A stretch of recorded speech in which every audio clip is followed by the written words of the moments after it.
Good evening, wonderful people, and welcome to the Vibingwithladyvee podcast. I'm Valencia. Thank you for joining me. My endeavors are to bring to you intriguing stories from around the world and quality lessons of love that you can use either now or in the very near future. So, from my heart to yours, let's go. Today is a very exciting day for St. Vincent and the Grenadines as the new Prime Minister, Godwin Elliott Lorraine Friday, takes his place as the new leader of St. Vincent and the Grenadines. Joining me today is Mr. Phil Denny, a born Vincentian who now lives in Canada. And he's here to help me talk about this very exciting topic. Welcome, Phil. Thank you for having me.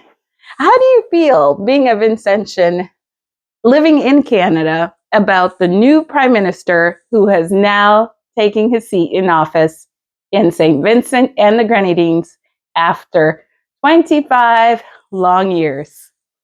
Well, I think the Vincentian people have waited long enough for change, and I think they're all excited, as is demonstrated by their votes and the prospect for the future and under new leadership. So I think we're all very excited, including myself.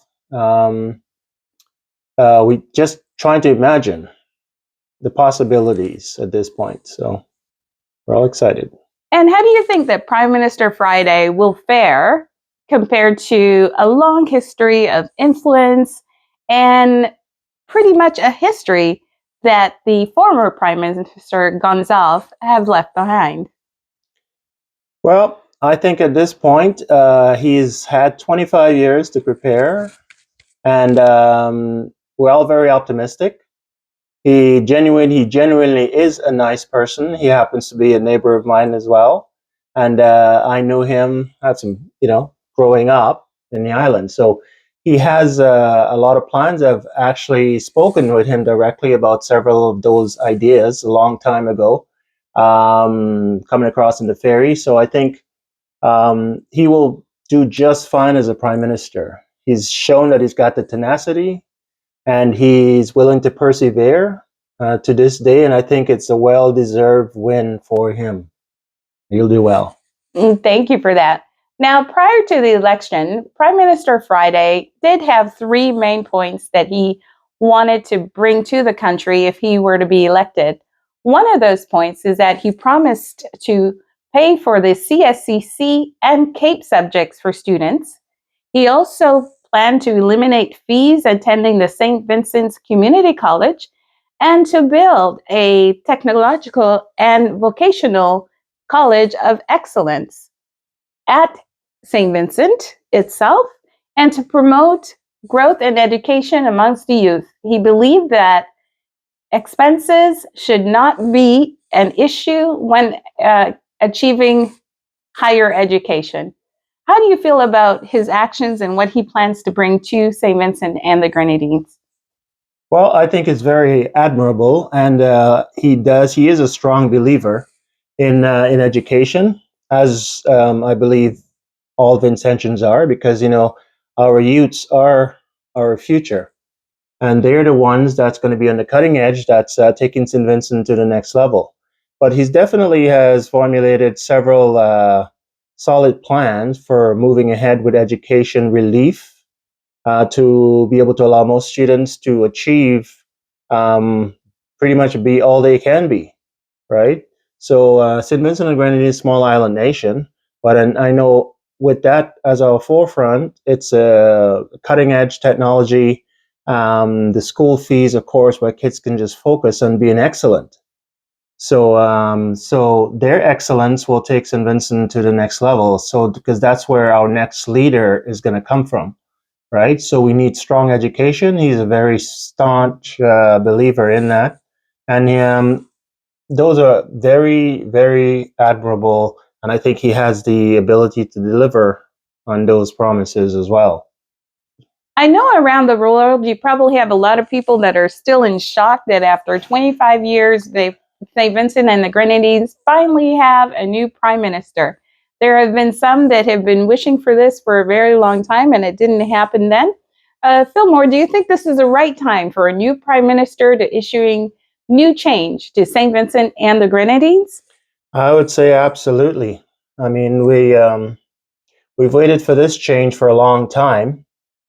Putting Vincentians first, I think, is the key here, as opposed to farming foreigners to come in and solve our problems for us. I think we, as a homegrown solution, this is the absolute perfect time for the kind of change that we're seeing, that we're gonna see.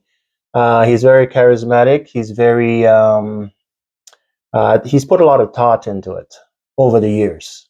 And like I said, despite of everything, I've seen him kneel down in the middle of the street in solidarity with workers in St. Vincent. I was there myself and witnessed it.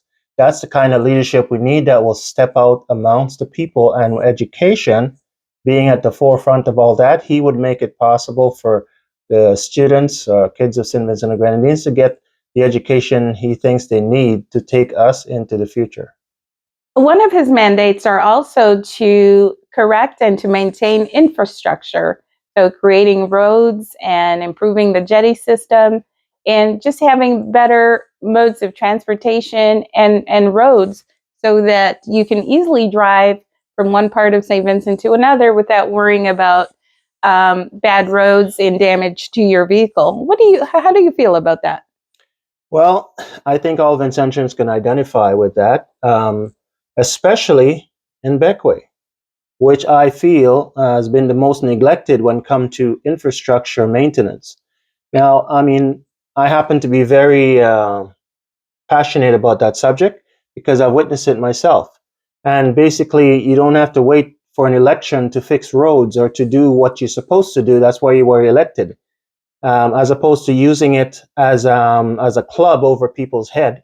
I think all of that should be abolished. It's draconian and it should never be practiced in today's society. So definitely the roads need to be fixed, and that's something that's expected. It's logical. As a leader, those are some of the basic things that you have to do, right? Schools and playing fields and everything else that's been neglected by the former administration. Those issues strongly resonate with Vincentians, and I think we're looking forward to the kind of change that would repair all this neglected facilities that's actually needed by the people directly, not large corporations coming in. I mean, the airport is a great thing. I mean, don't get me wrong.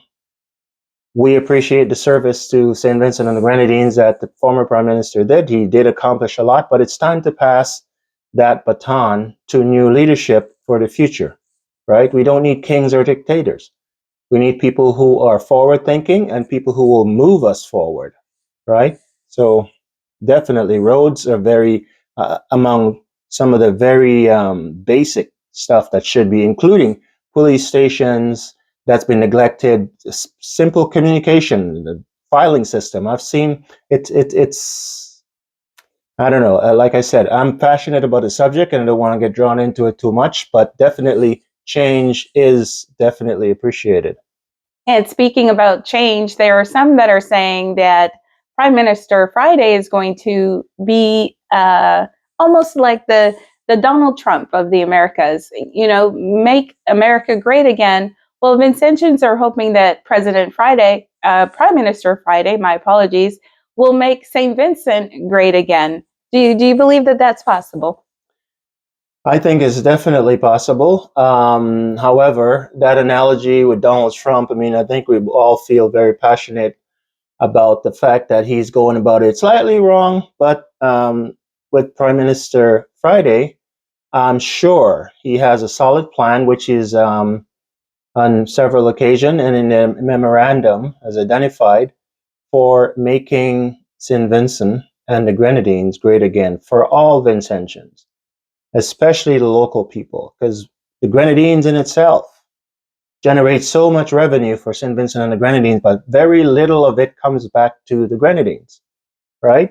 And since the hurricane, there's been families still waiting to have their houses fixed, because it seems like they were torn between what they should do, or maybe they were waiting for the last minute to withhold those funds so people can vote for them. I mean, it's ridiculous. It's laughable that's being practiced today. But definitely, I believe that Prime Minister Friday has a solid plan for correcting all these errors of the former administration. And hopefully we can get past this and start be more creative and be able to produce as Vincentians to increase our GDP and start exporting more and create, infrastructure and actually manufacturing that will help to lift up the economy of St. Vincent and the Grenadines. I'm very passionate about that as well. So yeah, definitely will make St. Vincent great again. There are some folks that believe that St. Vincent and the Grenadines still have a lot of years to catch up to other islands, such as Jamaica, where travel and tourism has been almost at the #1 spot or #2 spot for the last 15 years. What are some of those areas that you feel should be areas of improvement to make St. Vincent more competitive and more attractive to the global markets? Well, we being the gem of the Caribbean, right? Because the Grenadines, you can see it on our flag, St. Vincent and the Grenadines, Bequia and the rest of the Grenadines, right? A lot of tourists come to St. Vincent and Grenadines just to see those islands, right? They're in a state of transition because a lot more people are discovering it, a lot more people are coming in, a lot more people want to even live there.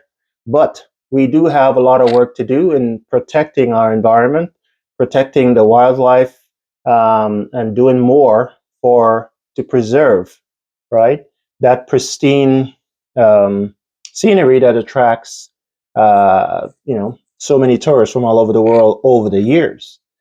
And as a result of that, we have to start coming into gear in our heads of what we need to improve, especially on the beaches, for example. All the beaches, we have beautiful beaches, but we have no restroom facility on those beaches. Now, this is something very basic, including a lot of the sites that tourists go to, like the gun, like the fort. All those we need to come up to speed, right, on providing the basic facilities that would facilitate better use of those resources that we have, right? Of course, I can't speak enough about even the volcano nature tours. We have to start being more safety minded. And as people traverse the wilderness, you have to make sure that they're safe while doing so. So obviously, climbing through the bush, you have to have some kind of a rail system so that everybody can enjoy, exploring these resources that we have. Right. So as far as tourism goes, there's lots to do to promote tourism. I mean, I have a couple of ideas myself, and I don't want to, spill the beans right now. But one of my pet child or brainchild is Garrowfin 500. Now we'll hear more about this in the future, but this is something that could place St. Vincent on the map globally, right? So there's a lot of other things that we do, and as far as right now creating jobs, one of the main impact to tourism locally is the sargassum weed, right? I have a few ideas actually of how to deal with that as well, while creating jobs at the same time and cleaning up our beaches so more tourists can come and visit St. Vincent and the Grenadines. So these are some of the basic stuff I think that's in the forefront that needs to be addressed almost immediately. And of course, keeping the island clean, promoting this. Can't talk enough about it. Taking up the garbage, cleaning the face of the country as tourists come in and see, the main wharf, the areas. It should be clean. It should be kept clean, right? There should be a major initiative to do that. And I think going forward, these are some of the issues that's immediately been identified to help to promote and enhance the tourism product. Thank you. I definitely love your ideas there for sure. Which brings me to my last question. Phil, if money was not a subject for you, was no object at all, and if you had $1 trillion, what would be your immediate focus for St. Vincent and the Grenadines in terms of making an improvement to it, or maybe building something that would help the country and the nation at large? Well, I think we need to start as early as possible, primary school, instilling values, right, of preserving our culture, promoting tourism, starting with the youths. There's programs for them to take pride as being Vincentians. That's one of the things. As you come up through the ranks, there's programs that will create jobs for kids coming out of high school, exchange programs that will expose them to areas of study that they need to, that they want to get into. It'll be easier for them to transition with a mentor. All of these are programs that could be put in place to promote the country going forward as the long game, right? So you need to have those personnel, right? People, power, coming up to the ranks. But as you progress forward, creating new business ideas, creating industries in St. Vincent and the Grenadines where we can produce a product and ship it globally because it's needed elsewhere, right? So we can improve our GDP just by getting more into manufacturing, basic stuff, right? Even now, because we live in a hurricane zone, ideas that I have that can help us, it can create jobs and address other issues as well.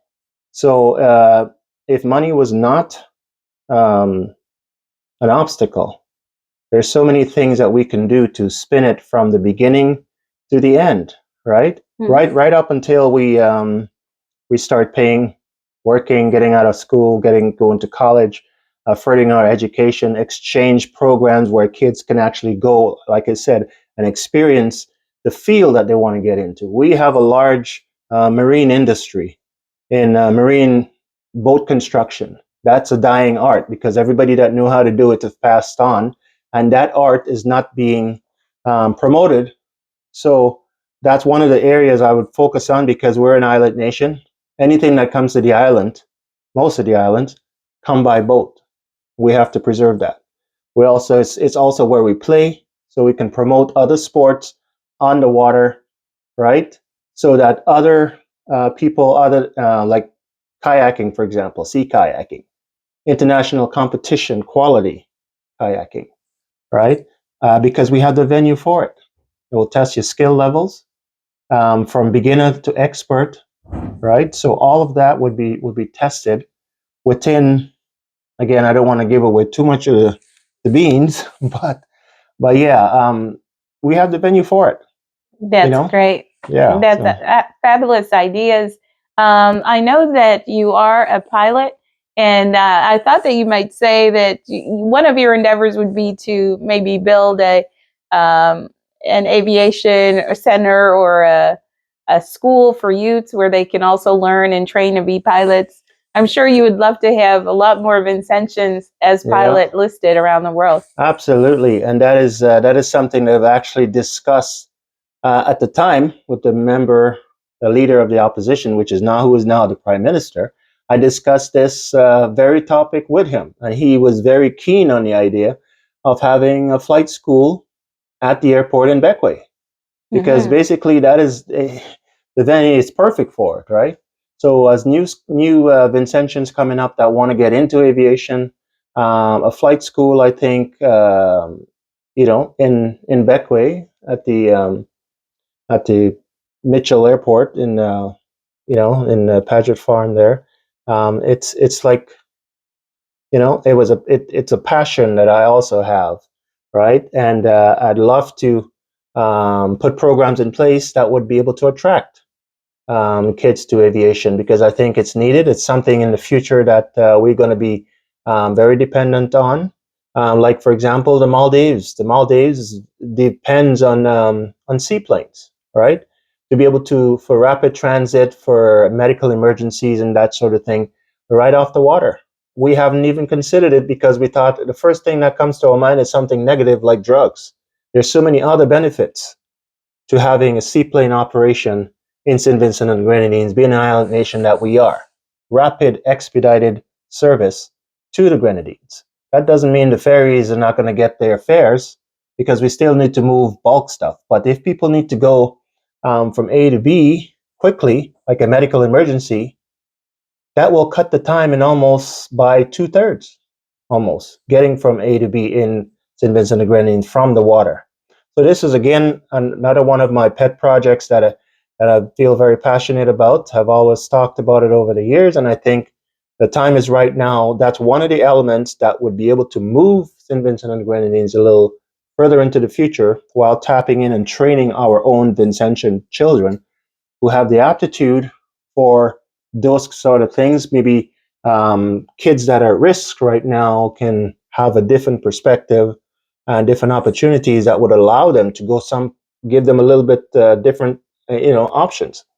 So all of this is like, like I said, it's very dear to my heart over the years. And yes, I'd like to see more Vincentian pilots carrying our people, Vincentian people, from A to B, whether that be transporting fish from the furthest point to the farthest, or providing medical emergencies.